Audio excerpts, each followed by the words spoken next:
உலகத் தமிழர்கள் அனைவருக்கும் என் அன்பும் வணக்கமும்.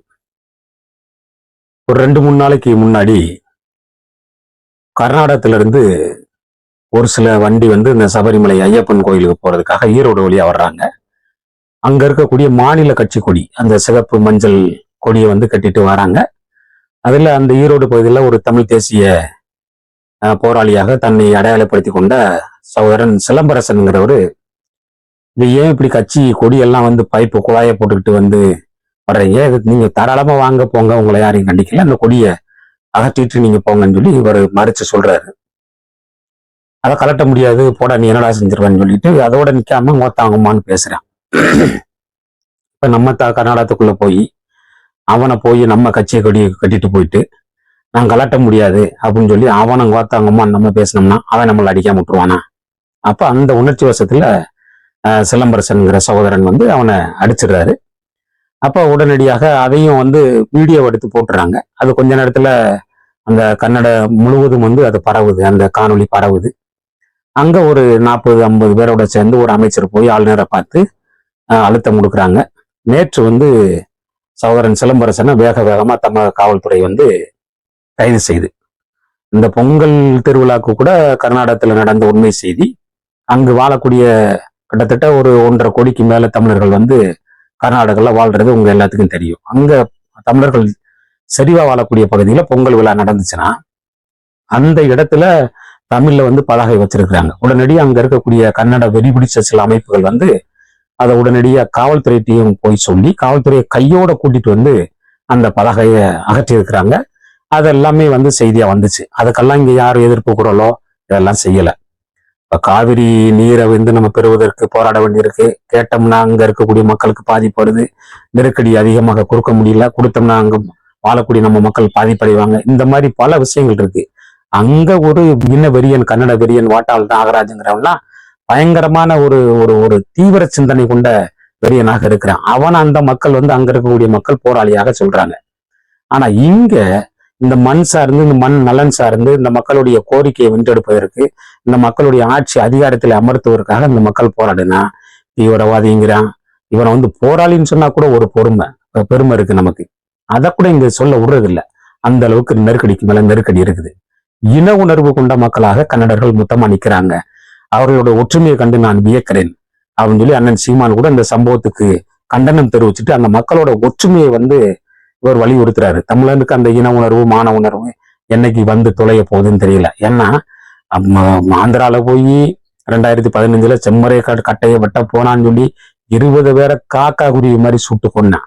கேட்கறதுக்கு ஒரு நாதி இல்லை. உலக தமிழர்கள் 15 கோடிக்கு மேல இருக்கிறோம். ஒருத்தன் கூட நம்ம சத்தமான குரல்கள் எழுப்பி நாங்க ஒண்ணு போல நிக்கிறோம்டா, தமிழன் கொண்டுனா நாங்க ஒண்ணு போல நிப்போம்டா, புற்றீசல்ல இருந்து ஒரு ஒரு இதுல இருந்து வரக்கூடிய அத்தனை புற்றீசல் போல ஒன்றுபட்டு நிற்போம் அப்படிங்கிறதுக்கெல்லாம் இங்க ஒண்ணுமே இல்லை. ஏன்னா இங்க ஒற்றுமை சிதறல் போட்டு போய் கிடக்கிறதுனால வர்றவன் போறவெல்லாம் நம்மளை ஏறி மிதிக்கிறான். நம்ம வேடிக்கை பார்க்கக்கூடிய நிலைமை இருக்குது. கேரளாவிலையும் அதே நிலைமைதான். முல்லை பெரியார்கிட்ட முல்லை பெரியாறு நீரை நம்ம பிறகு படாத பட வேண்டியிருக்கு. காவிரி நதிநீர் ஆணையம் அமைச்சும் கூட அதுக்கான நிவாரணத்தை நமக்கு பெற்றுத்தர முடியல. உச்ச நீதிமன்றம் சொல்றதையே அவன் தட்டி கலைக்கிறான். அங்க வாட்டாள் நாகராஜுங்கிற ஒரு மிகப்பெரிய ஒரு தீவிர சிந்தனை கொண்டவன்லாம் நம்மளை மிரட்டக்கூடிய நிகழ்ச்சியெல்லாம் நம்ம பார்க்கிறோம். காரணம் என்னன்னா இங்க ஒரு நம்ம அந்த மண் சார்ந்த, அந்த மக்களுடைய வழி சார்ந்த ஒரு மன்னவனாக, ஒரு முதல்வனாக இங்க நம்ம ஆளக்கூடிய திருவாளர்கள் இல்லை. பிரச்சனை அதுதான். அங்க இருக்கக்கூடியவனை அங்க கர்நாடகத்துல பொங்கல் திருநாளை கொண்டாடக்கூடிய மக்களை அங்க இருக்கக்கூடிய கன்னட காவல்துறையோ, கன்னட அரசுகளோ, கன்னட மக்களோ அவனை தமிழர்களாத்தான் பாக்குறேன். திராவிடர்களோ ஒரு மயிராண்டியாகவும் பார்க்கல. இவன் இங்க திராவிடம்ங்கிறது இந்த குட்டாச்சட்டிக்குள்ள வச்சுக்கிட்டு குதிரை ஓட்டிக்கிட்டு இருக்கிறான். அதான் நம்ம மறந்துடக்கூடாது. ஒரே ஒரு உதாரணத்தை சொல்றேனே.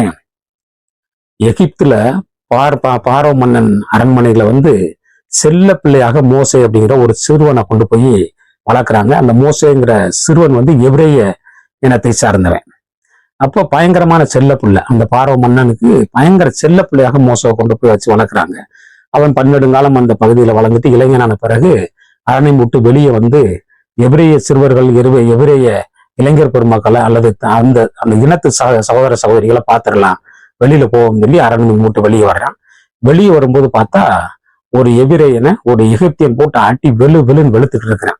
அப்ப பார்த்த உடனே இந்த மோசேங்கிற எபிரேயனுக்கு தன் இன உணர்வு பீறிட்டு அவனை ஓடி போய் தடுத்து சண்டையை வந்து தடுத்து விட்டுட்டு யாரு வாராங்களா சுத்தி முத்தி பாக்குறேன், நாலா பக்கம் பாக்குறேன், யாருமே வரலன்னு உடனே அந்த எகிப்தியனை கொன்னு ஒரு இடத்துல கொண்டு போய் பிதைச்சிடுறான். தன் இனத்தின் வெறி கொண்டு கொன்னு பிதைச்சிடுறான். பிறகு 2வது அசரீரி மாதிரி ஒரு சத்தம் வருது. வந்த பிறகு இந்த மக்களுக்கான விடயத்தை வந்து இந்த மக்களுக்கான வெற்றியை வந்து நீயே வந்து உறுதிப்படுத்துவாயாக அப்படிங்கிற மாதிரி சொல்லி மோசே வந்து 430 ஆண்டுகள் வந்து சிதறி கிடந்த அந்த இனத்தை வந்து ஒன்றிணைச்சு அந்த இனம் எபிரே இனத்தை வந்து கட்டி காத்தார் என்பது பழைய ஏற்பாட்டில் அந்த செய்தி வருது. அப்ப இன உணர்வு கடவுளின் தூதர்களாக அறியப்பட்ட அந்த மோசே அவர்களுக்கு கூட தன் இனத்து சகோதரனை இன்னொரு இனத்தான் அடிக்கிறான்னு அவனை வெட்டி கொன்னு புதைக்கிறாங்க. இறை வழிபாட போதிக்க வந்த அந்த தூதராக வந்து மோசே வரலாறுல இருக்குது, பழைய ஏற்பாட்டுல அது இருக்குது, பைபிள்ல இருக்குது. அப்ப இங்க தமிழர்களுக்கு அந்த மான உணர்வோ கிடையாது. 1000க்கும் மேற்பட்ட மீனவர்களை காக்கா குருவி மாதிரி சுட்டு கொள்ளுதான் ஒட்டுமொத்த தமிழ் சமூகம் ஒன்றுபட்டு நிக்காது.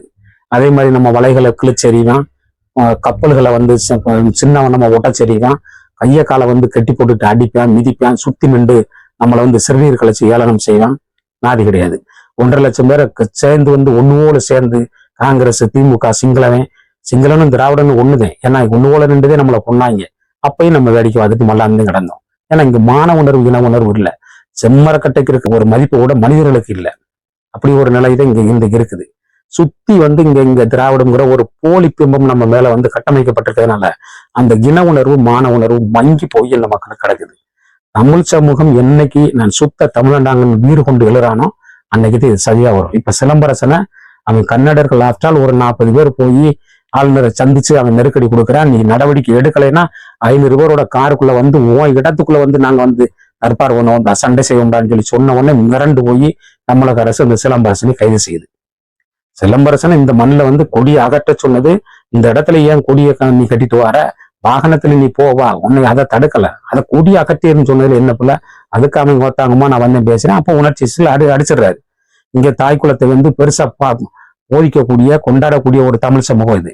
அப்ப தன் தாயை பழிக்கும் போது ஒருத்தன் டக்குன்னு உணர்ச்சி வசப்பட்டு அடிச்சிடுறான்.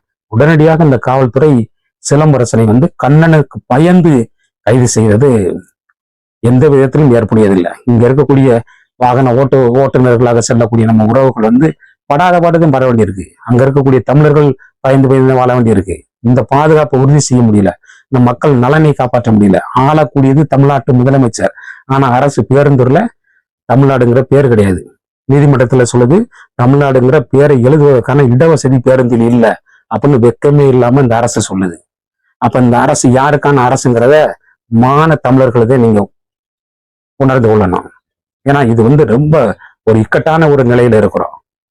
வரக்கூடிய நாள் வந்து வரக்கூடிய ஆட்சி வந்து தமிழர் தேசத்தினுடைய ஆட்சி, நாம் தமிழர் ஆட்சி இந்த மண்ணில் வந்தா மட்டுமே மான தமிழர்கள் நிம்மதியாக சந்தோஷமாக வாழ முடியும். இல்லைன்னா தமிழ்நாட்டுல தமிழர்கள் வாழ முடியாத ஒரு பூமியாக உறுதியாக இந்த திராவிட குள்ளநெறி கூட்டம் கொண்டு வந்து நிறுத்தும் அப்படிங்கிறத மறந்துடக்கூடாது அப்படிங்கிறத எச்சரிக்கையாக சொல்லி விடைபெறுகிறேன். நன்றி. இன்னும் நமது சேனலை சப்ஸ்கிரைப் பண்ணாதவர்கள் சப்ஸ்கிரைப் பண்ணிக் கொள்ளுமாறு உங்களை வேண்டுகிறேன்.